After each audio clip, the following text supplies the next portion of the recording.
Aujourd'hui, on parle beaucoup de l'affaire Volkswagen, du Dieselgate, des fraudes aux émissions de pollution. D'où vient tout ce débat et pourquoi tous les journaux n'arrêtent pas de nous parler de ça?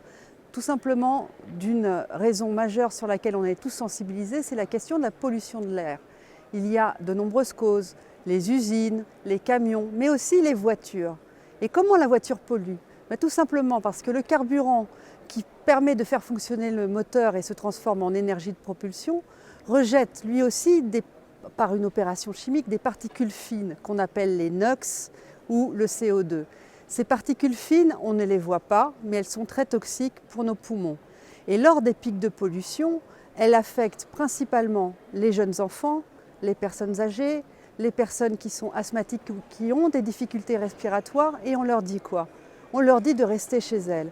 Que dit-on aux autres personnes? Surtout, ne marchez pas ou ne courez pas ou ne prenez pas votre vélo car la pollution est trop forte. Mais pour lutter contre la pollution, il existe une autre solution. Prendre le problème à la source et limiter les particules fines.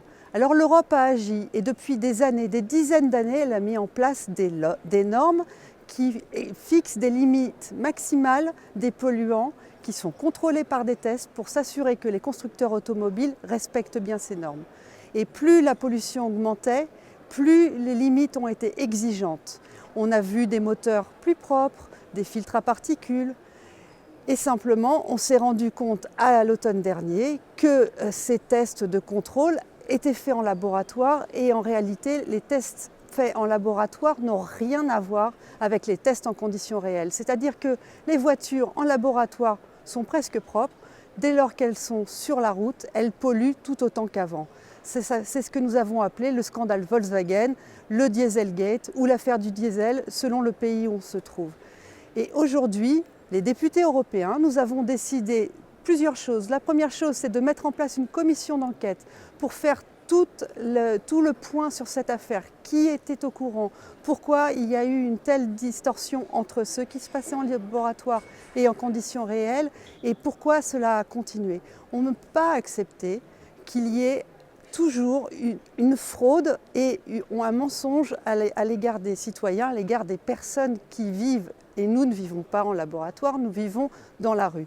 Donc il faut mettre ces nouvelles normes, il faut que ces tests soient désormais faits en conditions réelles, il faut qu'il n'y ait plus de triche. Et au-delà de ça, il va falloir aussi commencer à travailler plus sérieusement sur d'autres façons de se déplacer. C'est-à-dire, oui à la voiture, mais pourquoi pas la voiture électrique? Pourquoi pas la voiture au gaz? Et permettre qu'on puisse continuer aussi à marcher, à courir ou faire du vélo à côté de tous ces véhicules qui doivent être moins polluants. C'est ça l'objet des discussions aujourd'hui, du débat de demain, et c'est l'avenir qui se joue sur ces questions de pollution.